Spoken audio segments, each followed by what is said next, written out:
ขาจะโตมาก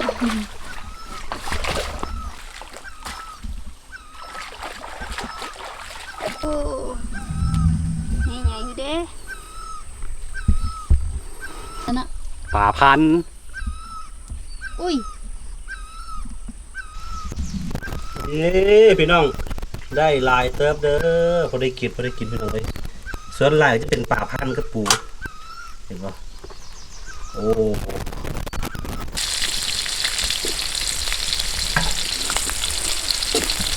สิได้อาหารอร่อยแบบนี้สบายดีแล้วก็สวัสดีทุกคนยินดีต้อนรับเข้าสู่ช่องอาคาน้อยกลับมาแล้วทุกคนหลังจากห่างหายไป2 เดือนเนาะอันนี้เป็นคลิปแรกที่เห็นไป2-3 คลิปก่อนหน้านี้คือคลิปที่ดองไว้ก่อน2 เดือนที่แล้วเนาะอันนี้คือคลิปแรกที่เอาลงมาไทยจริงๆจังๆคือมื้อนี้สิไปเอาน้ำเข้านาเนาะใส่เฮ็ดที่เฮาหายไปก็คือเฮาไปมีภารกิจหลายอย่างมาสักครู่เนาะ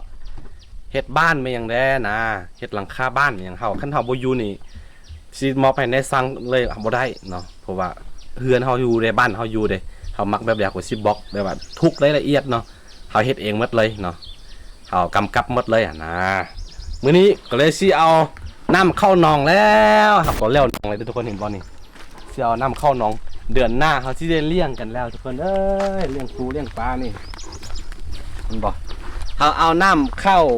หนองแล้วก็เดี๋ยวสิเก็บปลาสิจับปลาไว้น้ำแล้วสักครู่นี่สักครู่จมว่าอยากกินปลาเพราะว่าการหาปลาคืออาชีพหลักของเขา บ่ได้หามานานแล้วเนาะเดี๋ยวฮอดหน้าฝนก็สิได้กินปลาอย่างเดียวมาคิดฮอดมกปลาคิดฮอดทอดปลาปิ้งปลามาพี่น้อง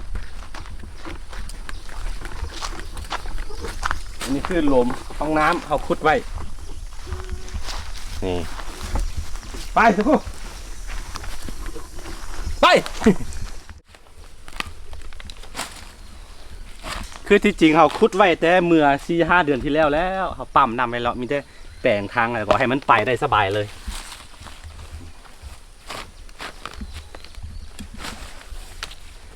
กว่าจะได้มา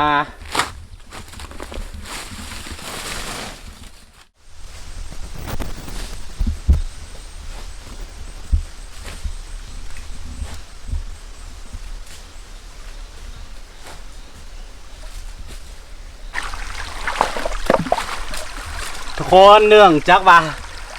3-4 เดือนที่แล้วเนาะเขาเคยปั๊มน้ำเข้าไปแล้วนะตอนนี้มันจะเอาน้ำเปลี่ยนไปเบื้องนี้แล้วก็ได้สบายเลยทุกคนแล้วก็เบื้องนี้เราก็สิจับปลาพี่น้องโอ้โหอาหาร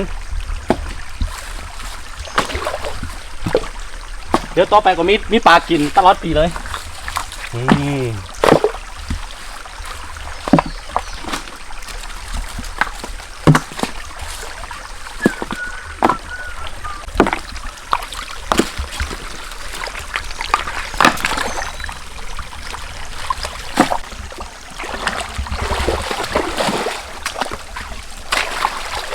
โอ้นำไปเลยเด้อนี่ทุกคนเห็นบ่ไก่ปลา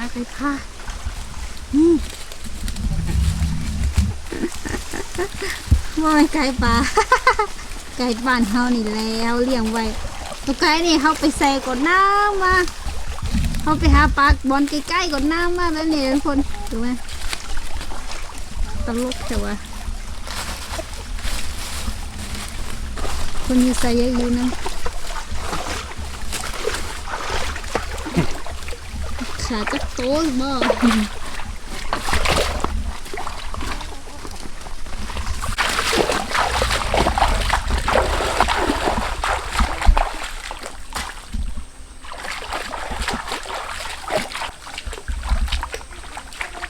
เธอลืมหายใจ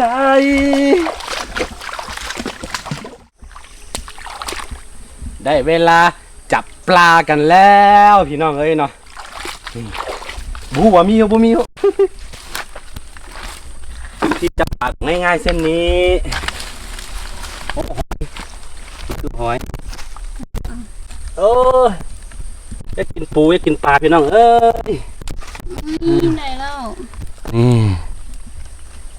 บ่ได้มากินโดนละ กินปูโดนโดน จะสิได้เท่าไหร่ลูก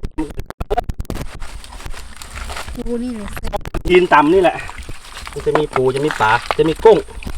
แห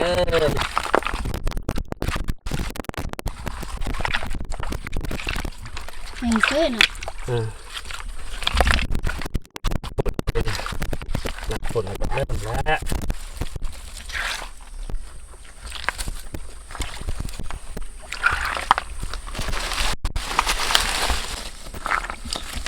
เอาไปใช่แล้วมันมาหักที่ไหน มาหั่น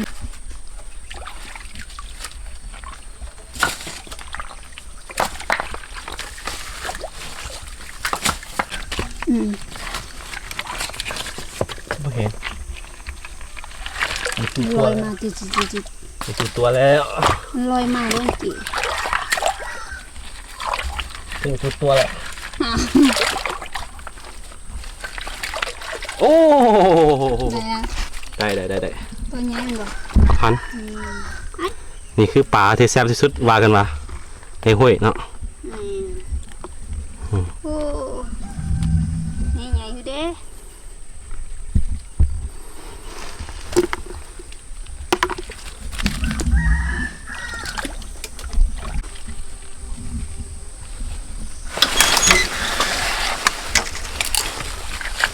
นี่บ่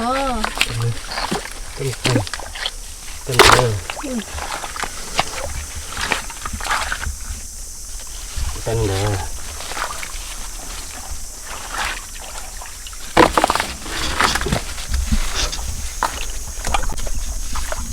โอ้ย เนี่ย เข้าไปแล้วโอ้เนี่ยชิบ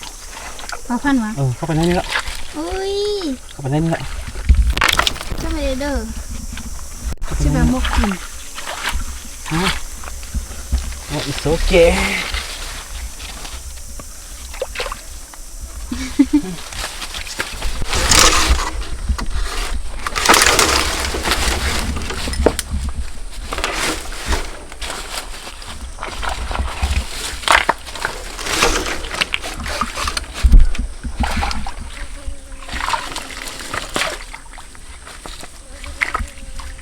นี่แหละ นี่ละที่นี่ละขึ้นเสียโอ้โหสองตัวนี่เห็นป่ะ โอ้นี่โห ปลาพันมาเอานั้นมา อุ้ยอะต้องเห็ดตกเลยถกใส่เลยเดินน้องสเก็บ นี่ครับโอ้ย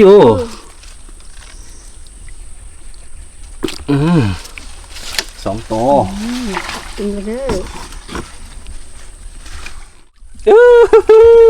ไปละ นี่ ว้าว ต้องให้จับกัน นี่ตัวใหญ่อยู่เด้โอ้โหไปกินแล้วนะ ปลาพัน อุ้ย เอามา โอ้ย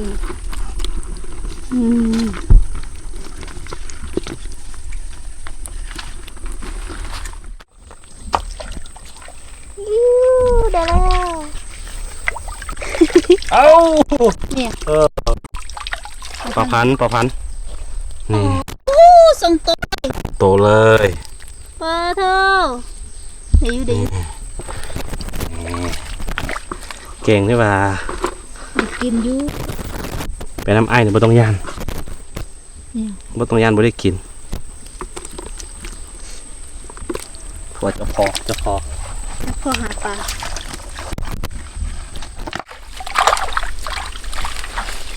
เอาปูนี่ป่ะได้กินนะ กินแล้วว้าว ครับ พอได้กินปูโดนแล้วก็รู้สึกว่าอยาก แม่นเนาะ หิวเลยเนาะ อ่ะ ฉันยังไม่อยากตาย มันบอก อนุญาต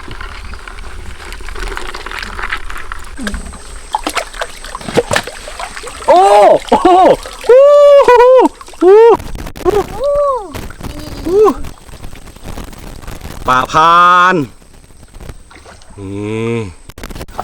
ได้กินแล้วนี่ได้หลายแล้วมึงเนี่ย นี่มาเด้2 คน 3 คนรถนิ่งหน่อยแต่ว่าหลายอยู่ได้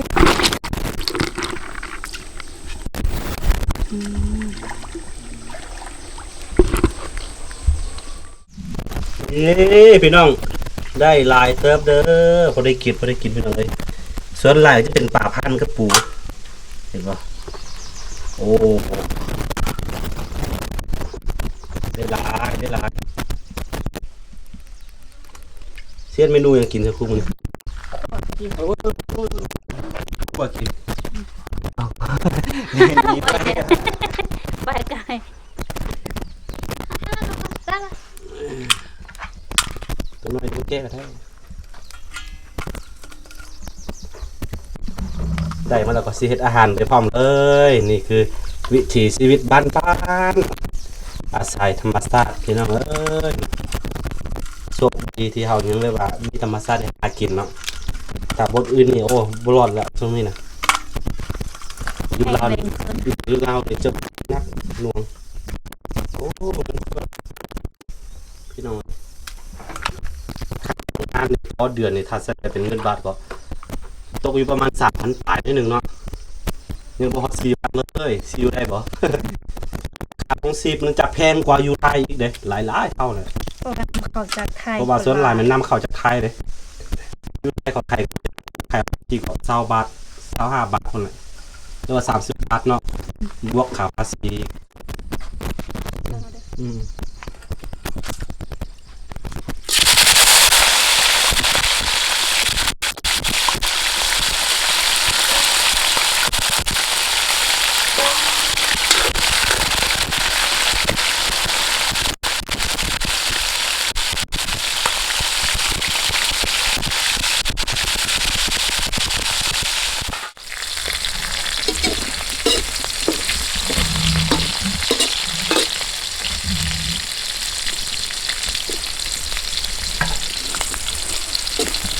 สิได้อาหารอร่อยแบบนี้เอ้ย จืดเอาละ อ่า โอ้ยน่ากินบริกินมาโดน อาหารอร่อยอาหารจานเด็ดเอ้ยอ่ะนี่ล่างแล้วนี่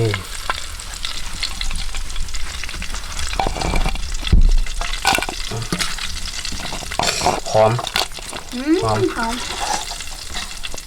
แต่ก็หอมอันนั่นเด้เนาะ อืม ลาดชู แต่แบน อาหารบ้านๆ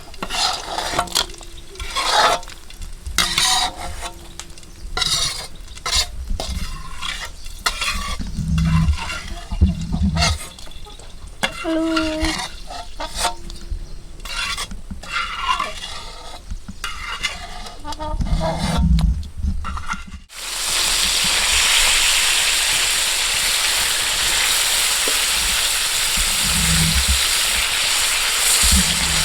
อันนี้จะเป็นสเต็กดอยพี่น้องเอ้ยสเต็กเนื้อแพะปลา สเต็กเนื้อ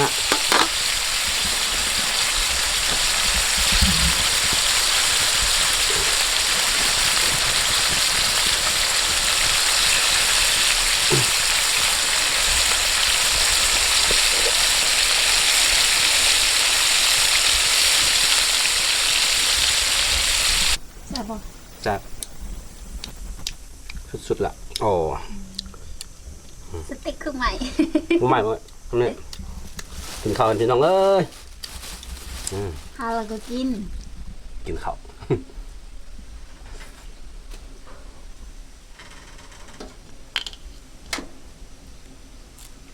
นะ